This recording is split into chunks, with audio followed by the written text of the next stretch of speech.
നമസ്കാരം, എല്ലാവർക്കും അഡ്ഹോക്ക് ലേണിംഗിന്റെ പുതിയൊരു ക്ലാസ്സിലേക്ക് സ്വാഗതം. ഞാൻ തസ്നി. കേരള PSC യുടെ 65ാം വാർഷികത്തിനോടനുബന്ധിച്ചുള്ള PSC ബുള്ളറ്റിന്റെ വിശേഷാൽ പതിപ്പ് 2024 നമ്മൾ പഠിച്ചുകൊണ്ടിരിക്കുന്നത്. കഴിഞ്ഞ 35 വർഷത്തെ PSC പരീക്ഷകളിൽ ആവർത്തിച്ചു വന്ന പൊതുവിജ്ഞാന ചോദ്യങ്ങൾ, 5000 കറണ്ട് അഫയേഴ്സ്, 400 പ്രസ്താവന ചോദ്യങ്ങളുമാണ് നമ്മൾ പരിചയപ്പെട്ടുകൊണ്ടിരിക്കുന്നത്. കഴിഞ്ഞ ക്ലാസ്സിൽ നമ്മൾ വൻകരകൾ വരെയാണ് പഠിച്ചു നിർത്തിയത്. ലോകഭൂമിശാസ്ത്രത്തിലെ വൻകരകളിലെ കുറച്ച് ടോപ്പിക്കാണ്, വൻകരയിലെ കുറച്ച് ക്വസ്റ്റ്യൻസ് ആണ് നമ്മൾ പറഞ്ഞു നിർത്തിയത്. ഇനി നമുക്ക് അതിലെ ബാക്കി ചോദ്യങ്ങളും കൂടി പരിചയപ്പെടാം. തുടങ്ങാം. ഏത് വൻകരയിലാണ് നയാഗ്ര വെള്ളച്ചാട്ടം? വടക്കേ അമേരിക്കയിൽ. ഏത് വൻകരയിലാണ് നയാഗ്ര വെള്ളച്ചാട്ടം? വടക്കേ അമേരിക്കയിൽ. ഉപദ്വീപുകളുടെ ഉപദ്വീപ് എന്നറിയപ്പെടുന്ന ഭൂഖണ്ഡമാണ് യൂറോപ്പ്. ഉപദ്വീപുകളുടെ ഉപദ്വീപ് എന്നറിയപ്പെടുന്ന ഭൂഖണ്ഡമാണ് യൂറോപ്പ്. ലോകത്തിലെ ഏറ്റവും വിസ്തീർണം കൂടിയ രാജ്യവും വിസ്തീർണം കുറഞ്ഞ രാജ്യവും സ്ഥിതി ചെയ്യുന്ന വൻകര യൂറോപ്പിൽ തന്നെയാണ്. ലോകത്തിലെ ഏറ്റവും വിസ്തീർണം കൂടിയ രാജ്യവും വിസ്തീർണം കുറഞ്ഞ രാജ്യവും സ്ഥിതി ചെയ്യുന്ന വൻകര യൂറോപ്പിൽ തന്നെയാണ്. ബാൾക്കൻ രാജ്യങ്ങൾ ഏത് വൻകരയിലാണ്? യൂറോപ്പ്. ബാൾക്കൻ രാജ്യങ്ങൾ യൂറോപ്പ് വൻകരയിലാണ്. ആൽപ്സ് മലനിരകൾ ഏത് വൻകരയിലാണ്? യൂറോപ്പ് വൻകരയിലാണ്. ആൽപ്സ് മലനിരകൾ യൂറോപ്പ് വൻകരയിലാണ്. ഓസ്ട്രേലിയ കഴിഞ്ഞാൽ ഏറ്റവും ചെറിയ വൻകരയാണ് യൂറോപ്പ്. ഓസ്ട്രേലിയ കഴിഞ്ഞാൽ ഏറ്റവും ചെറിയ വൻകരയാണ് യൂറോപ്പ്. ഏറ്റവും കൂടുതൽ വികസിത രാഷ്ട്രങ്ങളുള്ള വൻകര യൂറോപ്പ്. ഏറ്റവും കൂടുതൽ വികസിത രാഷ്ട്രങ്ങളുള്ള വൻകരയാണ് യൂറോപ്പ്. ഐബീരിയൻ ഉപദ്വീപ് ഏത് വൻകരയുടെ ഭാഗമാണ്? യൂറോപ്പ് വൻകരയുടെ. ഐബീരിയൻ ഉപദ്വീപ് യൂറോപ്യൻ വൻകരയുടെ ഭാഗമാണ്. യൂറോപ്പിൽ ഏറ്റവും കൂടുതൽ മുസ്ലിങ്ങളുള്ള രാജ്യം ഫ്രാൻസ് ആണ്. യൂറോപ്പിൽ ഏറ്റവും കൂടുതൽ മുസ്ലിങ്ങളുള്ള രാജ്യം ഫ്രാൻസ്. മനുഷ്യവാസമുള്ള വൻകരകളിൽ ഉഷ്ണമേഖലാ പ്രദേശത്തിനു വെളിയിൽ സ്ഥിതി ചെയ്യുന്ന ഏക വൻകര യൂറോപ്പാണ്. ഒന്നുകൂടി നോക്കുക. മനുഷ്യവാസമുള്ള വൻകരയിൽ ഉഷ്ണമേഖലാ പ്രദേശത്തിനു വെളിയിൽ സ്ഥിതി ചെയ്യുന്ന ഏക വൻകര യൂറോപ്പാണ്. രാഷ്ട്രതന്ത്രശാസ്ത്രപരമായി ഗ്രീൻലാൻഡ് ഏത് വൻകരയുടെ ഭാഗമാണ്? യൂറോപ്പ് വൻകരയുടെ. രാഷ്ട്രതന്ത്രശാസ്ത്രപരമായി ഗ്രീൻലാൻഡ് യൂറോപ്പ് വൻകരയുടെ ഭാഗമാണ്. യൂറോപ്പിലെ പ്രധാന മതമാണ് ക്രിസ്തുമതം. യൂറോപ്പിലെ പ്രധാന മതം ക്രിസ്തുമതം. ഡ്രാക്കുള നോവലിന് പശ്ചാത്തലമായ കാർപാത്തിയൻ മലനിരകൾ ഏത് രാജ്യത്താണ്? റൊമാനിയ, സ്ലോവാക്യ, പോളണ്ട് എന്നീ രാജ്യങ്ങളിൽ. ഡ്രാക്കുള നോവലിന് പശ്ചാത്തലമായ കാർപാത്തിയൻ മലനിരകൾ റൊമാനിയ, സ്ലോവാക്യ, പോളണ്ട് എന്നിങ്ങനെയുള്ള രാജ്യങ്ങളിലാണ്. മരുപ്രദേശം ഏറ്റവും കുറഞ്ഞ ഭൂഖണ്ഡമാണ് യൂറോപ്പ്. മരുപ്രദേശം ഏറ്റവും കുറഞ്ഞ ഭൂഖണ്ഡമാണ് യൂറോപ്പ്. യൂറോപ്പിൽ മാത്രമായി സ്ഥിതി ചെയ്യുന്ന ഏറ്റവും വലിയ രാജ്യമാണ് ഉക്രൈൻ. യൂറോപ്പിൽ മാത്രമായി സ്ഥിതി ചെയ്യുന്ന ഏറ്റവും വലിയ രാജ്യമാണ് ഉക്രൈൻ. കുരിശുയുദ്ധങ്ങൾക്ക് വേദിയായ വൻകരയാണ് യൂറോപ്പ്. കുരിശുയുദ്ധങ്ങൾക്ക് വേദിയായ വൻകരയാണ് യൂറോപ്പ്. ഏറ്റവും കൂടുതൽ റെയിൽ ശൃംഖലയുള്ള വൻകരയാണ് യൂറോപ്പ്. ഏറ്റവും കൂടുതൽ റെയിൽ ശൃംഖലയുള്ള വൻകരയാണ് യൂറോപ്പ്. യൂറോപ്പിലെ ഏറ്റവും നീളം കൂടിയ അതിർത്തി ഏതെല്ലാം രാജ്യങ്ങൾക്കിടയിലാണ്? പോർച്ചുഗലിനും സ്പെയിനിനും. അതായത് യൂറോപ്പിലെ ഏറ്റവും നീളം കൂടിയ അതിർത്തി പോർച്ചുഗലും സ്പെയിൻ രാജ്യങ്ങൾക്കിടയിലാണ്. സ്ഥിരതാമസക്കാരില്ലാത്ത വൻകരയാണ് അന്റാർട്ടിക്ക. സ്ഥിരതാമസക്കാരില്ലാത്ത വൻകരയാണ് അന്റാർട്ടിക്ക. ചിലന്തികളില്ലാത്ത വൻകര ഏത്? അന്റാർട്ടിക്ക. ചിലന്തികളില്ലാത്ത വൻകരയാണ് അന്റാർട്ടിക്ക. പുൽമേടുകൾ കാണാത്ത ഏക ഭൂഖണ്ഡം അന്റാർട്ടിക്ക. പുൽമേടുകൾ കാണാത്ത ഏക ഭൂഖണ്ഡവും അന്റാർട്ടിക്ക. വെളുത്ത ഭൂഖണ്ഡം എന്നറിയപ്പെടുന്ന വൻകര ഏതാണ്? അന്റാർട്ടിക്ക. വെളുത്ത ഭൂഖണ്ഡം എന്നറിയപ്പെടുന്നത് അന്റാർട്ടിക്കയാണ്. ഏത് വൻകരയിലെ ഉയരം കൂടിയ ഭാഗമാണ് വിൻസെന്റ് മാസിഫ്? അന്റാർട്ടിക്ക. അന്റാർട്ടിക്ക വൻകരയിലെ ഉയരം കൂടിയ ഭാഗം ഏതാണ്? Vincent Massif. എലിഫന്റ് ദ്വീപ് എവിടെയാണ്? അന്റാർട്ടിക്കയിലാണ്. എലിഫന്റ് ദ്വീപ് അന്റാർട്ടിക്കയിലാണ്. ഭൂമിയിലെ ശുദ്ധജലത്തിന്റെ 70% ഐസ് രൂപത്തിൽ ഉൾക്കൊള്ളുന്ന വൻകരയാണ് അന്റാർട്ടിക്ക. ഭൂമിയിലെ ശുദ്ധജലത്തിന്റെ 70% ഐസ് രൂപത്തിൽ ഉൾക്കൊള്ളുന്ന വൻകരയാണ് അന്റാർട്ടിക്ക. പാമ്പ് ഉൾപ്പെടെയുള്ള ഉരഗങ്ങൾ ഇല്ലാത്ത വൻകരയാണ് അന്റാർട്ടിക്ക. പാമ്പ് ഉൾപ്പെടെയുള്ള ഉരഗങ്ങൾ ഇല്ലാത്ത വൻകരയാണ് അന്റാർട്ടിക്ക. ഏത് വൻകരയാണ് റൊവാൾഡ് അമുണ്ട്സെൻ കണ്ടെത്തിയത്? അന്റാർട്ടിക്ക. അന്റാർട്ടിക്ക വൻകരയെ കണ്ടെത്തിയതാരാണ്? റൊവാൾഡ് അമുണ്ട്സെൻ. അന്റാർട്ടിക്ക ഭൂഖണ്ഡത്തെ കണ്ടെത്തിയ വർഷം 1820. അന്റാർട്ടിക്ക ഭൂഖണ്ഡത്തെ കണ്ടെത്തിയ വർഷം 1820. ശാസ്ത്രജ്ഞന്മാരുടെ വൻകര എന്നറിയപ്പെടുന്നത് അന്റാർട്ടിക്ക. ശാസ്ത്രജ്ഞന്മാരുടെ വൻകര എന്നറിയപ്പെടുന്നത് അന്റാർട്ടിക്കയാണ്. തേനീച്ചകളില്ലാത്ത വൻകര അന്റാർട്ടിക്ക. തേനീച്ചകളില്ലാത്ത വൻകരയാണ് അന്റാർട്ടിക്ക. ഭൂമിയുടെ കോൾഡ് സ്റ്റോറേജ് എന്നറിയപ്പെടുന്ന വൻകര അന്റാർട്ടിക്ക. ഭൂമിയുടെ കോൾഡ് സ്റ്റോറേജ് എന്നറിയപ്പെടുന്ന വൻകര അന്റാർട്ടിക്കയാണ്. അന്റാർട്ടിക്കയോട് ഏറ്റവും അടുത്ത് സ്ഥിതി ചെയ്യുന്ന രാജ്യം ഏതാണ്? ചിലി. അന്റാർട്ടിക്കയോട് ഏറ്റവും അടുത്ത് സ്ഥിതി ചെയ്യുന്ന രാജ്യമാണ് ചിലി. രാജ്യങ്ങളില്ലാത്ത ഏക ഭൂഖണ്ഡമാണ് അന്റാർട്ടിക്ക. രാജ്യങ്ങളില്ലാത്ത ഏക ഭൂഖണ്ഡം അന്റാർട്ടിക്ക. ഏറ്റവും കൂടുതൽ ലവണാംശമുള്ള തടാകങ്ങളിൽ ഒന്നായ ഡോൺ ജുവാൻ പോണ്ട് ഏത് വൻകരയിലാണ്? അന്റാർട്ടിക്ക വൻകരയിലാണ്. ഒന്നും കൂടി നോക്കാം. ഏറ്റവും കൂടുതൽ ലവണാംശമുള്ള തടാകങ്ങളിൽ ഒന്നായ ഡോൺ ജുവാൻ പോണ്ട് അന്റാർട്ടിക്ക വൻകരയിലാണ്. വലുപ്പത്തിൽ അന്റാർട്ടിക്കയ്ക്ക് എത്ര സ്ഥാനമാണുള്ളത്? 5ാം സ്ഥാനം. വലുപ്പത്തിൽ 5ാം സ്ഥാനമാണ് അന്റാർട്ടിക്ക വൻകരയ്ക്കുള്ളത്. ശരാശരി ഉയരം ഏറ്റവും കൂടുതലുള്ള വൻകരയാണ് അന്റാർട്ടിക്ക. ശരാശരി ഉയരം ഏറ്റവും കൂടുതലുള്ള വൻകരയാണ് അന്റാർട്ടിക്ക. ലോകത്തിലെ ഏറ്റവും വലിയ ഗ്ലേസിയർ ആണ് ലാബർട്ട് ഗ്ലേസിയർ. അന്റാർട്ടിക്ക വൻകരയിൽ തന്നെയാണ് ലാബർട്ട് ഗ്ലേസിയർ സ്ഥിതി ചെയ്യുന്നത്. ലോകത്തിലെ ഏറ്റവും വലിയ ഗ്ലേസിയർ ആണ് ലാബർട്ട് ഗ്ലേസിയർ. അന്റാർട്ടിക്കയിലാണ്. ഏറ്റവും തെക്കേ അറ്റത്തെ വൻകരയാണ് അന്റാർട്ടിക്ക.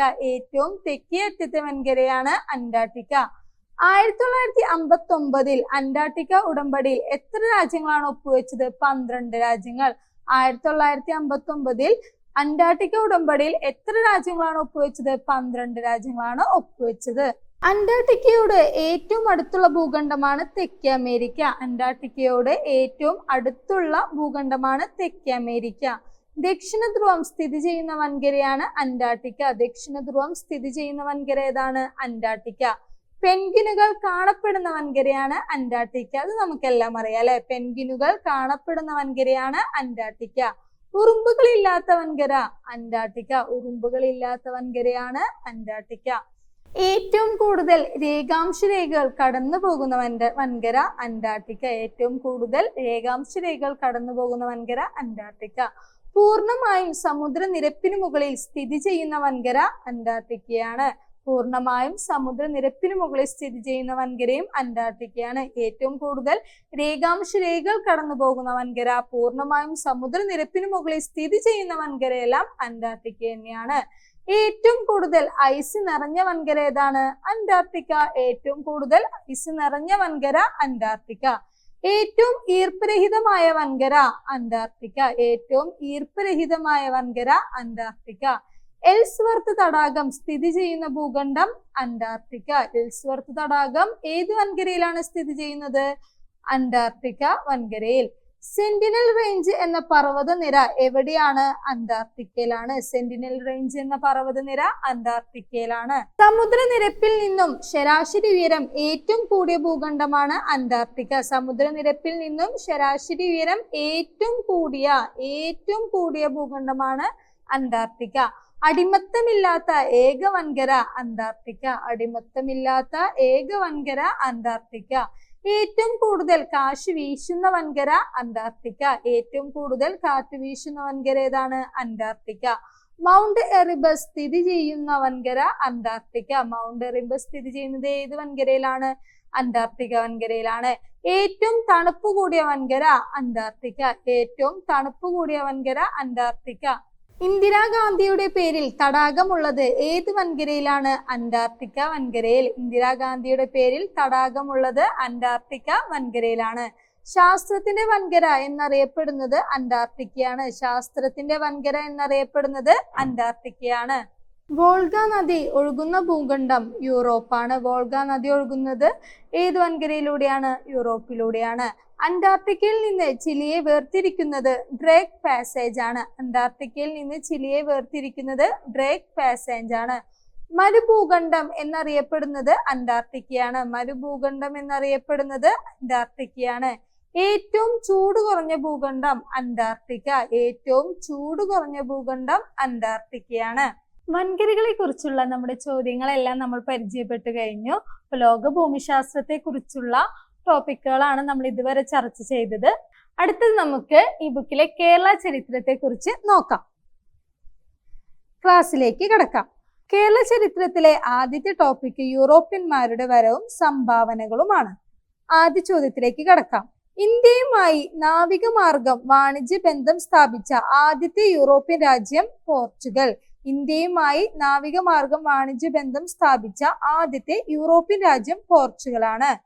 കടൽ മാർഗം യൂറോപ്പിൽ നിന്ന് നേരിട്ട് ഇന്ത്യയിലെത്തിയ ആദ്യത്തെ നാവികൻ വാസ്കോഡഗാമ. കടൽ മാർഗം യൂറോപ്പിൽ നിന്ന് നേരിട്ട് ഇന്ത്യയിലെത്തിയ ആദ്യത്തെ നാവികൻ വാസ്കോഡഗാമ.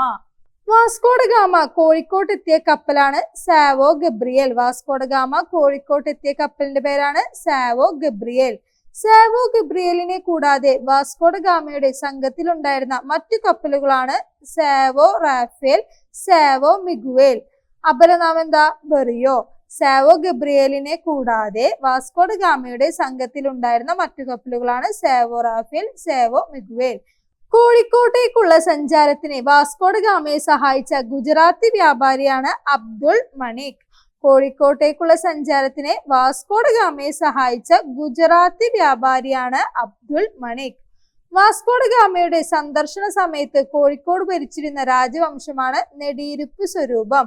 വാസ്കോഡഗാമയുടെ സന്ദർശന സമയത്ത് കോഴിക്കോട് ഭരിച്ചിരുന്ന രാജവംശം ഏതാണ്? നെടിയിരുപ്പ് സ്വരൂപം. ആദ്യ സന്ദർശന വേളയിൽ ചരക്കുകൾക്കായി വാസ്കോഡഗാമ ആദ്യം സമീപിച്ച കേരളീയ രാജാവ് സാമൂതിരിയായിരുന്നു. ആദ്യത്തെ വാസ്കോഡഗാമയുടെ സന്ദർശന വേളയിൽ ചരക്കുകൾക്കായി, അതായത് 1498 വാസ്കോഡഗാമ ആദ്യം സമീപിച്ച കേരളീയ രാജാവാണ് സാമൂതിരി. വാസ്കോഡഗാമയുടെ ആദ്യ സന്ദർശന വേളയിൽ ആവശ്യമായ ചരക്കുകൾ നൽകിയ കേരളീയ രാജാവാണ് കോലത്തിരി. വാസ്കോഡഗാമയുടെ ആദ്യ സന്ദർശന വേളയിൽ ആവശ്യമായ ചരക്കുകൾ വാസ്കോഡഗാമയ്ക്ക് നൽകിയ കേരളീയ രാജാവ് ആരാണ്? കോലത്തിരി. പോർച്ചുഗീസുകാർക്ക് കച്ചവടത്തിന് അനുമതി നൽകിയ കേരളക്കരയിലെ ആദ്യത്തെ രാജാവാണ് കൊച്ചി രാജാവ്. പോർച്ചുഗീസുകാർക്ക് കച്ചവടത്തിന് അനുമതി നൽകിയ കേരളക്കരയിലെ ആദ്യത്തെ രാജാവാണ് കൊച്ചി രാജാവ്. ആദ്യ ഇന്ത്യൻ സന്ദർശനത്തിൽ വാസ്കോഡഗാമയ്ക്ക് എത്ര മടങ്ങ് ലാഭമാണ് ലഭിച്ചത്? 60. ആദ്യ ഇന്ത്യൻ സന്ദർശനത്തിൽ വാസ്കോഡഗാമ തിരിച്ചു പോകുമ്പോൾ 60 മടങ്ങ് ലാഭമാണ് വാസ്കോഡഗാമയ്ക്ക് ലഭിച്ചത്. കേരളത്തിലേക്കുള്ള രണ്ടാമത്തെ യാത്രയിൽ, ആദ്യത്തെ യാത്ര എന്തായിരുന്നു? 1498. രണ്ടാമത്തെ യാത്ര 1502 അപ്പൊ വാസ്കോഡഗാമയുടെ കപ്പൽ അടുപ്പിച്ച ദ്വീപാണ് അഞ്ചുദ്വീപ്. കേരളത്തിലേക്കുള്ള രണ്ടാമത്തെ യാത്രയിൽ വാസ്കോഡഗാമയുടെ കപ്പൽ അടുപ്പിച്ച ദ്വീപാണ് അഞ്ചുദ്വീപ്. വാസ്കോഡഗാമ വൈസ്രോയി ആയി കേരളത്തിലെത്തിയ വർഷമാണ് 1524. അതാണ് മൂന്നാം സന്ദർശനം. വാസ്കോഡഗാമ വൈസ്രോയി ആയി കേരളത്തിലെത്തിയ വർഷമാണ് 1524. വാസ്കോഡഗാമയുടെ മരണം ഏത് വർഷത്തിലായിരുന്നു? 1524. വാസ്കോഡഗാമയുടെ മരണം 1524. 1500 മുതൽ 16 വർഷക്കാലം മലബാറിലെ പോർച്ചുഗീസ് ഉദ്യോഗസ്ഥനായ ഗ്രന്ഥകാരനാരെ? ബർബോസ. 1500 മുതൽ 16 വർഷക്കാലം മലബാറിലെ പോർച്ചുഗീസ് ഉദ്യോഗസ്ഥനായ ഗ്രന്ഥകാരനാണ് ബർബോസ. ബ്ലൂ വാട്ടർ പോളിസിയുമായി, അതായത് നീലജല നയവുമായി ബന്ധപ്പെട്ട ഭരണാധികാരിയാണ് Francisco de Almeida. Blue water policy, അതായത് എന്താ? നീലജല നയം. നീലജല നയവുമായി ബന്ധപ്പെട്ട ഭരണാധികാരിയാണ് ഫ്രാൻസിസ്കോ ഡി അൽമേഡ. ഇന്ത്യയിലെ ഏറ്റവും ശക്തനായ പോർച്ചുഗീസ് ഗവർണർ എന്നറിയപ്പെടുന്നത് ആരെയാണ്? Alfonso de Albuquerque. ഇന്ത്യയിലെ ഏറ്റവും ശക്തനായ പോർച്ചുഗീസ് ഗവർണർ എന്നറിയപ്പെടുന്നത് ആരെയാണ്? Alfonso de Albuquerque. ഇന്ത്യയിൽ പോർച്ചുഗീസ് ഭരണത്തിന്റെ യഥാർത്ഥ സ്ഥാപകനാണ് അൽബുക്കർക്ക്. ഇന്ത്യയിൽ പോർച്ചുഗീസ് ഭരണത്തിന്റെ യഥാർത്ഥ സ്ഥാപകനാണ് അൽബുക്കർക്ക്. പോർച്ചുഗീസുകാർക്ക് ശ്രീലങ്കയിൽ ഉണ്ടായിരുന്ന ആധിപത്യം തകർത്ത യൂറോപ്യൻ ശക്തിയാണ് ഡച്ചുകാർ. അങ്ങനെ ആദ്യം പോർച്ചുഗീസുകാർ വന്നു. ഈ പോർച്ചുഗീസുകാർക്ക് ശ്രീലങ്കയിൽ ഉണ്ടായിരുന്ന ആധിപത്യം തകർത്ത യൂറോപ്യൻ ശക്തിയാണ് ഡച്ചുകാർ. അവസാനമായി ഇന്ത്യ വിട്ടുപോയ യൂറോപ്യൻ ശക്തി ആരാണ്? പോർച്ചുഗീസുകാരാണ്. അവസാനമായി ഇന്ത്യ വിട്ടുപോയ യൂറോപ്യൻ ശക്തി ആരാണ്? പോർച്ചുഗീസുകാർ. പോർച്ചുഗീസുകാരെ ഡച്ചുകാർ കൊച്ചിയിൽ നിന്ന് പുറത്താക്കിയത് 1663. പോർച്ചുഗീസുകാരെ ഡച്ചുകാർ കൊച്ചിയിൽ നിന്ന് പുറത്താക്കിയ വർഷം എന്താണ്? 1663. ഡച്ചുകാർക്ക് ഇന്ത്യയിലേക്ക് വരാൻ ആവശ്യപ്പെട്ട മാർഗനിർദ്ദേശം നൽകിയ സഞ്ചാരിയാണ് ലിൻഷോട്ടൻ. ഡച്ചുകാർക്ക് ഇന്ത്യയിലേക്ക് വരാൻ ആവശ്യമായ മാർഗനിർദ്ദേശം നൽകിയ സഞ്ചാരിയാണ് ലിൻഷോട്ടൻ. ഡച്ചുകാരുടെ ആദ്യത്തെ കപ്പൽ സമൂഹം കൊച്ചിയിലെത്തിയത് ഏത് വർഷത്തിലാണ്? AD 1604. ഡച്ചുകാരുടെ ആദ്യത്തെ കപ്പൽ സമൂഹം കൊച്ചിയിലെത്തിയത് AD 1604. 1604 സാമൂതിരിയുമായി കരാറിൽ ഏർപ്പെട്ട ഡച്ച് സംഘത്തെ നയിച്ച അഡ്മിറൽ ആരാണ്? Steven Vander Hagen. 1604 സാമൂതിരിയുമായി കരാറിൽ ഏർപ്പെട്ട ഡച്ച് സംഘത്തെ നയിച്ച അഡ്മിറൽ സ്റ്റീവൻ വാൻഡർ ഹാഗൻ. ഡച്ചുകാർ ആദ്യം ഉടമ്പടി ഉണ്ടാക്കിയ ഇന്ത്യയിലെ പ്രാദേശിക ഭരണാധികാരിയാണ് സാമൂതിരി. ഡച്ചുകാർ ആദ്യം ഉടമ്പടി ഉണ്ടാക്കിയ ഇന്ത്യയിലെ പ്രാദേശിക ഭരണാധികാരിയാണ് സാമൂതിരി. കേരളത്തിൽ നാടുവാഴികളുടെ ആഭ്യന്തര ഭരണകാര്യങ്ങളിൽ നേരിട്ട് ഇടപെട്ട ആദ്യ യൂറോപ്യൻ ശക്തിയാണ് ഡച്ചുകാർ. ഒന്നും കൂടി നോക്കിയേ. കേരളത്തിൽ നാടുവാഴികളുടെ ആഭ്യന്തര ഭരണകാര്യങ്ങളിൽ നേരിട്ടിടപെട്ട ആദ്യ യൂറോപ്യൻ ശക്തിയാണ് ഡച്ചുകാർ. 1555 കൊച്ചി രാജാവ് വീരകേരളവർമ്മയ്ക്ക് പോർച്ചുഗീസുകാർ മട്ടാഞ്ചേരിയിൽ നിർമ്മിച്ചു നൽകിയ കൊട്ടാരം 1663 ഡച്ചുകാർ പുതുക്കി പണിതതിനെ തുടർന്ന് ഏത് പേരിലാണ് അറിയപ്പെടുന്നത്? ഡച്ച് കൊട്ടാരം. ഒന്നും കൂടി നോക്കാം. 1555 കൊച്ചി രാജാവായ വീരകേരളവർമ്മയ്ക്ക് പോർച്ചുഗീസുകാർ മട്ടാഞ്ചേരിയിൽ നിർമ്മിച്ചു കൊടുത്തൊരു കൊട്ടാരം. ആ കൊട്ടാരം 1663 ആയപ്പോ നമ്മുടെ ഡച്ചുകാർ വന്നിട്ട് പുതുക്കി പണിതു. ആ പുതുക്കി പണിത കൊട്ടാരത്തെ പറയുന്ന പേരെന്താണ്? ഡച്ച് കൊട്ടാരം. തിരുവിതാംകൂർ സൈന്യം ഡച്ചുകാരെ തോൽപ്പിച്ച യുദ്ധമാണ് കുളച്ചൽ യുദ്ധം. കുളച്ചൽ യുദ്ധം ഏത് വർഷമാണ് നടന്നത്? 1741. തിരുവിതാംകൂർ സൈന്യം ഡച്ചുകാരെ തോൽപ്പിച്ച യുദ്ധമാണ് കുളച്ചൽ യുദ്ധം. കുളച്ചൽ യുദ്ധം ഏത് വർഷം നടന്നേ? 1741. തിരുവിതാംകൂർ സൈന്യം ഡച്ചുകാരെ തോൽപ്പിച്ച യുദ്ധമാണ് കുളച്ചൽ യുദ്ധം. കുളച്ചൽ യുദ്ധത്തിൽ കീഴടങ്ങിയ ഡച്ചു സേനാധിപനായ ആരുടെ സേവനം പ്രയോജനപ്പെടുത്തിയാണ് മാർത്താണ്ഡവർമ്മ തിരുവിതാംകൂർ സൈന്യത്തെ യൂറോപ്യൻ മാതൃകയിൽ പുനഃസംഘടിപ്പിച്ചത്? ഡിലനോയ്. ഒന്നുകൂടി ശ്രദ്ധിച്ചേ.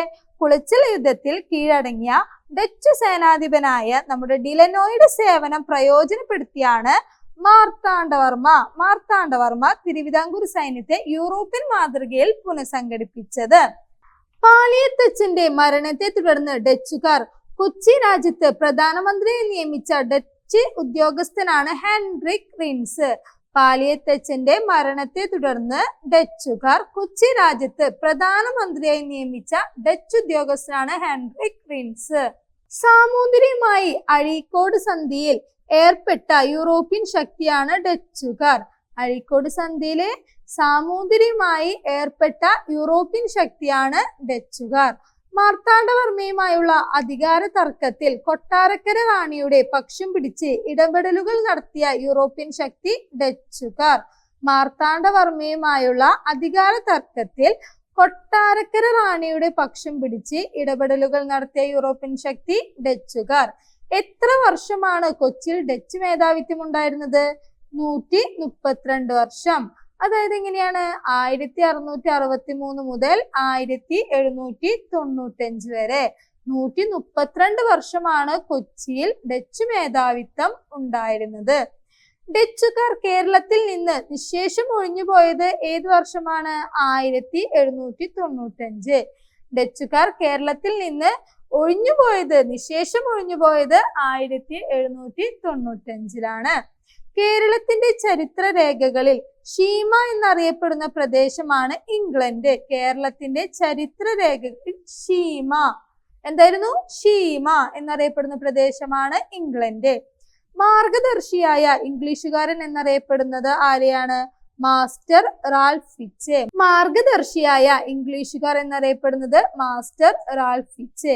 എത്രാം ശതകത്തിലാണ് ഇംഗ്ലീഷുകാർ വ്യാപാരത്തിന് ആദ്യമായി കേരളത്തിലെത്തിയത്? 17ാം ശതകത്തിലാണ് ഇംഗ്ലീഷുകാർ വ്യാപാരത്തിന് ആദ്യമായി കേരളത്തിൽ എത്തിയത്.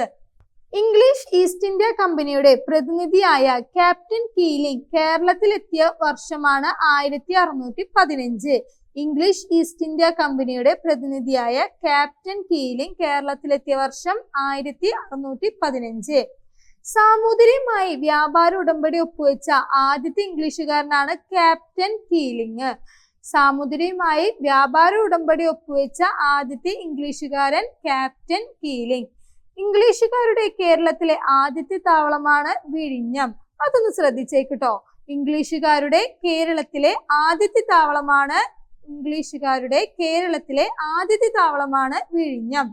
1644 വിഴിഞ്ഞത്ത് ഇംഗ്ലീഷുകാർക്ക് ആദ്യത്തെ ഫാക്ടറി നിർമ്മിക്കുന്നതിന് അനുമതി നൽകിയ വേണാട് രാജാവാണ് വീരരവിവർമ്മ. 1644 വിഴിഞ്ഞത്ത് ഇംഗ്ലീഷുകാർക്ക് ആദ്യത്തെ ഫാക്ടറി നിർമ്മിക്കുന്നതിന് അനുമതി നൽകിയ വേണാട് രാജാവാണ് വീരരവിവർമ്മ. അഞ്ചുതെങ്ങ് കലാപം നടന്ന വർഷം 1697. അഞ്ചുതെങ്ങ് കലാപം നടന്നത് 1697. ആറ്റിങ്ങൽ കലാപം നടന്നത് 1721. തലശ്ശേരിയിൽ പണ്ടകശാല നിർമ്മിക്കുന്നതിനുള്ള അനുവാദം ഇംഗ്ലീഷുകാർക്ക് 1682 ലഭിച്ചത് ഏത് ഭരണാധികാരിയിൽ നിന്നാണ്? കോലത്തിരി.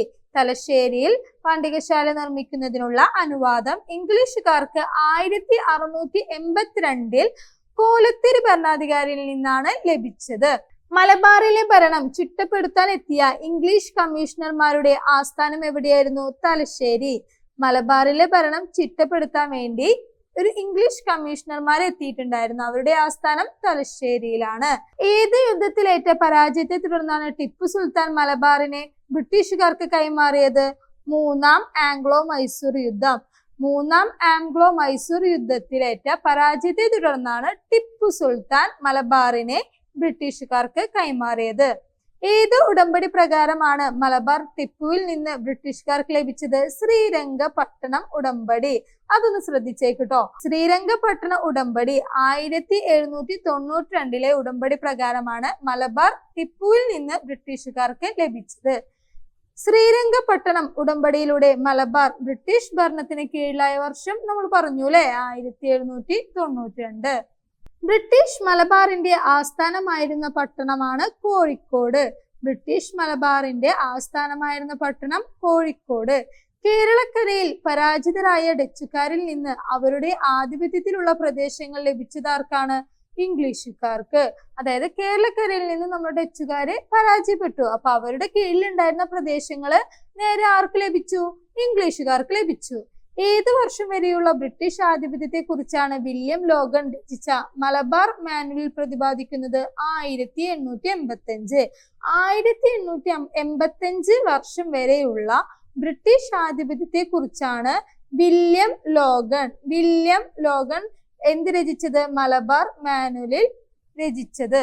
അപ്പോ 1885 വർഷം വരെയുള്ള ബ്രിട്ടീഷ് ആധിപത്യത്തെ കുറിച്ചാണ് വില്യം ലോഗൻ മലബാർ മാനുവലിൽ പ്രതിപാദിച്ചിരിക്കുന്നത്. മലബാർ കുടിയാന്മ നിയമം നടപ്പാക്കാൻ ശുപാർശ ചെയ്ത കമ്മീഷനാണ് ലോഗൻ കമ്മീഷൻ.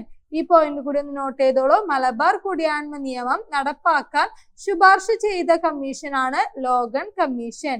ശ്രീരംഗപട്ടണം ഉടമ്പടിക്ക് ശേഷം മലബാറിലെ ഭരണം ക്രമീകരിക്കാൻ വേണ്ടി നിയോഗിക്കപ്പെട്ടതാണ് ജോയിന്റ് കമ്മീഷണർമാരെ.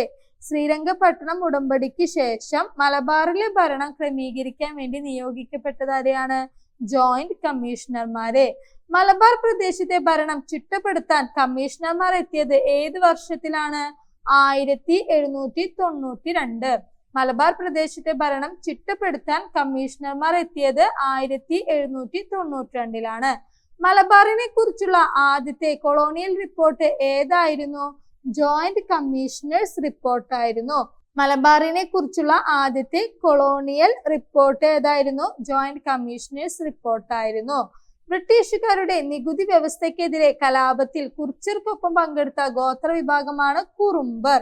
ബ്രിട്ടീഷുകാരുടെ നികുതി വ്യവസ്ഥയ്ക്കെതിരെ കലാപത്തിൽ നമ്മുടെ കുറിച്യർക്കൊപ്പം പങ്കെടുത്ത ഒരു ഗോത്ര വിഭാഗം ഉണ്ടായിരുന്നു, അതാണ് കുറുമ്പർ.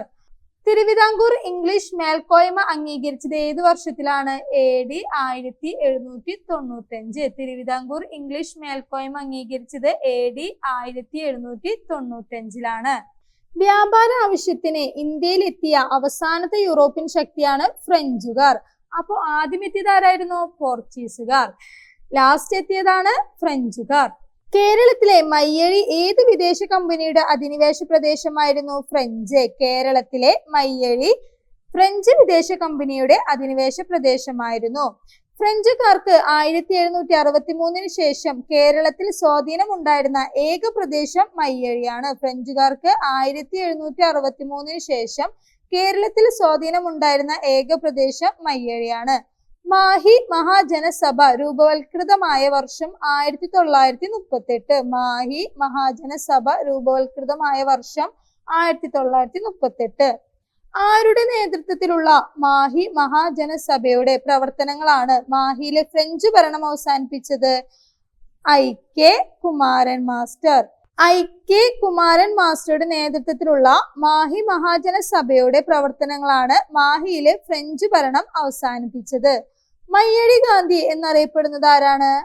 IK Kumaran master. മയ്യഴി ഗാന്ധി എന്നറിയപ്പെടുന്നത് ആരാണ്? IK Kumaran master. ഇന്ത്യയിൽ പുകയില കൃഷി പരിചയപ്പെടുത്തിയ യൂറോപ്യൻ ശക്തിയാണ് പോർച്ചുഗീസുകാർ. ഇന്ത്യയിൽ പുകയില കൃഷി പരിചയപ്പെടുത്തിയ യൂറോപ്യൻ ശക്തിയാണ് പോർച്ചുഗീസുകാർ. ഇന്ത്യയിൽ പോർച്ചുഗീസുകാർ നിർമ്മിച്ച ആദ്യ പള്ളിയാണ് സെന്റ് ഫ്രാൻസിസ് പള്ളി. ഇന്ത്യയിൽ പോർച്ചുഗീസുകാർ നിർമ്മിച്ച ആദ്യ പള്ളിയാണ് സെന്റ് ഫ്രാൻസിസ് പള്ളി. എവിടെയാണ്? കൊച്ചിയിലാണ്. ഇന്ത്യയിലെ ആദ്യത്തെ യൂറോപ്യൻ സ്കൂൾ സ്ഥാപിച്ചതും പോർച്ചുഗീസുകാരാണ്. ഇന്ത്യയിലെ ആദ്യത്തെ യൂറോപ്യൻ സ്കൂൾ സ്ഥാപിച്ചതും പോർച്ചുഗീസുകാർ. കശുമാവ് ഇന്ത്യയിൽ കൊണ്ടുവന്നത് ആരാണ്? പോർച്ചുഗീസുകാർ. കശുമാവ് ഇന്ത്യയിൽ കൊണ്ടുവന്നത് പോർച്ചുഗീസുകാർ. ചവിട്ടുനാടകത്തെ ജനകീയ കലാരൂപമാക്കി ഉയർത്തിക്കൊണ്ടുവന്ന യൂറോപ്യൻ ശക്തിയാണ് പോർച്ചുഗീസുകാർ. ചവിട്ടുനാടകത്തെ ജനകീയ കലാരൂപമാക്കി ഉയർത്തിക്കൊണ്ടുവന്ന യൂറോപ്യൻ ശക്തി പോർച്ചുഗീസുകാർ. കുരുമുളക്, ഏലം, കറുവപ്പട്ട, ഇഞ്ചി തുടങ്ങിയ കേരളീയ ഉൽപ്പന്നങ്ങൾ നേരിട്ടയച്ച അവയ്ക്ക് യൂറോപ്പിൽ പ്രചാരമുണ്ടാക്കിയ യൂറോപ്യൻ ശക്തിയാണ് പോർച്ചുഗീസുകാർ. ഏതൊക്കെയായിരുന്നു? കുരുമുളക്, ഏലം, കറുവപ്പട്ട, ഇഞ്ചി തുടങ്ങിയ കേരളീയ ഉൽപ്പന്നങ്ങൾ നേരിട്ടയച്ച അവയ്ക്ക് യൂറോപ്പിൽ പ്രചാരമുണ്ടാക്കിയ യൂറോപ്യൻ ശക്തിയാണ് പോർച്ചുഗീസുകാർ. ശാസ്ത്രീയമായ രീതിയിൽ തെങ്ങ് കൃഷിയും നെൽകൃഷിയും കേരളത്തിൽ പ്രോത്സാഹിപ്പിച്ച യൂറോപ്യൻ ശക്തി ആരാണ്? ഡച്ചുകാർ. ശാസ്ത്രീയമായ രീതിയിൽ തെങ്ങ് കൃഷിയും നെൽകൃഷിയും കേരളത്തിൽ പ്രോത്സാഹിപ്പിച്ച യൂറോപ്യൻ ശക്തി ഡച്ചുകാർ. ലോകത്തിലെ ആദ്യത്തെ തേക്ക് തോട്ടം 1842 ബ്രിട്ടീഷുകാർ ആരംഭിച്ച സ്ഥലമാണ് നിലമ്പൂർ. നിലമ്പൂരിൽ തേക്ക് തോട്ടം നിർമ്മിക്കുന്നതിന് നേതൃത്വം നൽകിയ മലബാർ കളക്ടറാണ് HV കനോലി. കേരളത്തിലെ ആദ്യത്തെ റെയിൽപാത നിർമ്മിച്ച വിദേശ ശക്തി ബ്രിട്ടീഷുകാർ. കേരളത്തിലെ ആദ്യത്തെ റെയിൽപാത നിർമ്മിച്ച വിദേശ ശക്തിയാണ് ബ്രിട്ടീഷുകാർ. മലബാറിലെ ജലഗതാഗതം സുഗമമാക്കിയ മലബാർ കളക്ടറാണ് കനോലി. മലബാറിലെ ജലഗതാഗതം സുഗമമാക്കിയ മലബാർ കളക്ടറാണ് കനോലി. ഏഷ്യയിലെ രജിസ്ട്രേഷൻ സമ്പ്രദായത്തിന് ബ്രിട്ടീഷുകാരുടെ നേതൃത്വത്തിൽ തുടക്കം കുറിച്ചത് എവിടെയാണ്? അഞ്ചരക്കണ്ടിയിലാണ്. ഏഷ്യയിലെ രജിസ്ട്രേഷൻ സമ്പ്രദായത്തിന് ബ്രിട്ടീഷുകാരുടെ നേതൃത്വത്തിൽ തുടക്കം കുറിച്ചത് അഞ്ചരക്കണ്ടിയിൽ നിന്നാണ്. ഇന്നത്തെ ക്ലാസ്സിൽ നമ്മൾ ഈ പുസ്തകത്തിലെ ലോകഭൂമിശാസ്ത്രം എന്ന ടോപ്പിക് മുഴുവനായി കംപ്ലീറ്റ് ചെയ്ത് കേരള ചരിത്രത്തിലേക്ക് കടന്നു ഇല്ലേ? കേരള ചരിത്രത്തിലെ യൂറോപ്യന്മാരുടെ വരവും സംഭാവനകളെയും കുറിച്ചിട്ടാണ് നമ്മൾ ഇതുവരെ ചർച്ച ചെയ്തത്. അടുത്ത ക്ലാസ്സിൽ നമുക്ക് തിരുവിതാംകൂർ ചരിത്രത്തെ കുറിച്ച് നോക്കാവുന്നതാണ്. ഇതുവരെ പഠിച്ച കാര്യങ്ങളെല്ലാം വളരെ കൃത്യമായി മനസ്സിലായെന്ന് വിചാരിക്കുന്നു. അടുത്ത ക്ലാസ്സിൽ നമുക്ക് വീണ്ടും കാണാം. Bye bye. Thank you.